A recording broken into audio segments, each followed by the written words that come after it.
The council said humans were too fragile. Then one soldier held the line against an entire battalion. The Galactic Council had made their position clear from the beginning. Humans were too fragile for real warfare. Their bones broke under pressure that barely scratched a Corvin's exoskeleton. Their skin tore at the slightest contact with a Thek's razor-sharp claws. Their internal organs were laughably exposed, lacking the redundant systems that kept other species fighting even after catastrophic damage. Ambassador Veltar of the Corvin Dominion had been particularly vocal during the emergency session. These humans, he had clicked dismissively, his mandibles clacking with disdain. They die from exposure to temperatures that my younglings find comfortable. They require constant hydration, regular feeding, and they cannot even see properly in low light conditions. What use could such creatures possibly be in defending the outer rim? The Thek representative had agreed with a harsh rasp. Their reaction times are adequate, but their physical limitations make them liability rather than asset. One scratch from our claws and they bleed out. One impact that would merely dent our armor plates and their bones shatter like crystal. Fleet Admiral Chen had sat quietly through the debate, her face a mask of diplomatic neutrality. But those who knew humans well enough might have noticed the slight tightening around her eyes, the way her fingers drummed once against the conference table before falling still. The vote had been unanimous among the non-human species. Humans would be relegated to support roles only. Medical corps, supply lines, communications, anything that kept them safely away from actual combat. That had been 6 months ago. Now, as reports flooded in from Kepler Station, those same council members found themselves questioning everything. They thought they knew about human limitations. The attack had come without warning. 3 full battalions of Zerion shock troops, each soldier standing 9 feet tall, their natural armor plating capable of deflecting small arms fire, their 4 arms wielding weapons that could punch through starship hulls.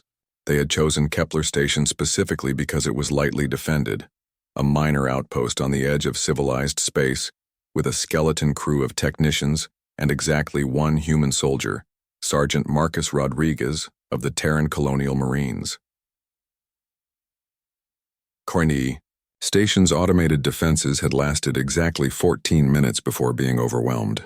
The evacuation shuttle had managed to escape with most of the civilian population, but someone needed to hold the communications array long enough to transmit the Zerion fleet positions to the nearest defense flotilla. That someone had volunteered to stay behind. The initial reports from the fleeing shuttle had been grim. 1 human soldier against 300 Zerion warriors. The council had immediately written off both the station and Sergeant Rodriguez. A regrettable loss, but hardly. Unexpected given human fragility, but then the updates started coming in. Hour 1. Kepler Station still transmitting. Zerion advance stalled at level 7. Hour 3. Multiple Zerion casualties reported. Human defender using unconventional tactics. Station integrity holding. Hour 6. Zerion forces requesting reinforcements. Exact casualty count unknown, but estimated significant. Hour 12. Kepler Station defense continues. Zerion Battalion Alpha reports 50% casualties. Human defender status, unknown but presumed active. By hour 18, the reports had taken on an almost mythical quality. The single human had somehow held the entire station against a force that should have overwhelmed him in minutes. Zerion officers were reportedly arguing among themselves, their traditional assault tactics proving utterly ineffective against an enemy who refused to follow the established rules of engagement. When the relief fleet finally arrived at hour 22, they found a scene that would be debated in military academies for generations. Sergeant Rodriguez was found in the communications center, still alive despite blood loss that would have killed most beings twice over. His left arm hung useless, at his side, secured with improvised splints made from debris. His armor was cracked in a dozen places, held together by emergency sealant and sheer determination, but he was conscious, alert, and still manning his post. The station around him told the story of his defense. Improvised traps constructed from maintenance equipment, jury-rigged explosives created from power cells and cleaning chemicals. corridor, walls scarred with evidence of running battles, where the human had used his intimate knowledge of the station's layout to turn every room into a potential ambush point. The Xerion forces had taken catastrophic losses. Of the 300 warriors who had begun the assault, fewer than 50 remained combat effective. Their officers reported something that military historians would analyze for decades: a single opponent who seemed to anticipate their every move, who turned their overwhelming strength against them, who refused to die despite injuries that should have been instantly fatal. The secret, as Admiral Chen would later explain to a stunned Galactic Council, wasn't in humanity's physical advantages, because they had none. It was in their disadvantages and how those limitations had shaped them. "You see fragility," she said, addressing the assembled representatives who had voted to exclude humans from combat roles. "We see adaptation.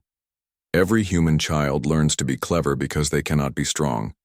They learn to be quick because they cannot be tough.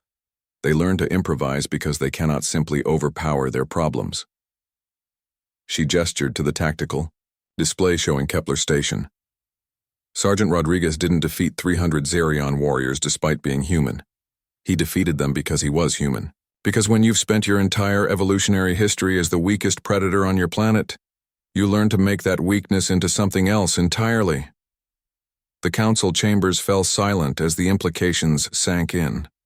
Every species present had evolved as their planet's apex predator, their strength and natural weapons placing them at the top of their respective food chains. They fought the way their instincts demanded: direct confrontation, overwhelming force, superior firepower. Humans, she continued, had learned something else entirely.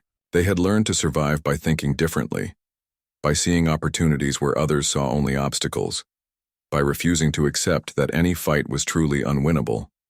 The vote to reconsider humanity's role in galactic defense was unanimous. As for Sergeant Rodriguez, he recovered fully from his injuries and returned to active duty. When asked by military reporters how he had managed such an impossible defense, his answer became legendary throughout human space. "Ma'am, I'm from Detroit.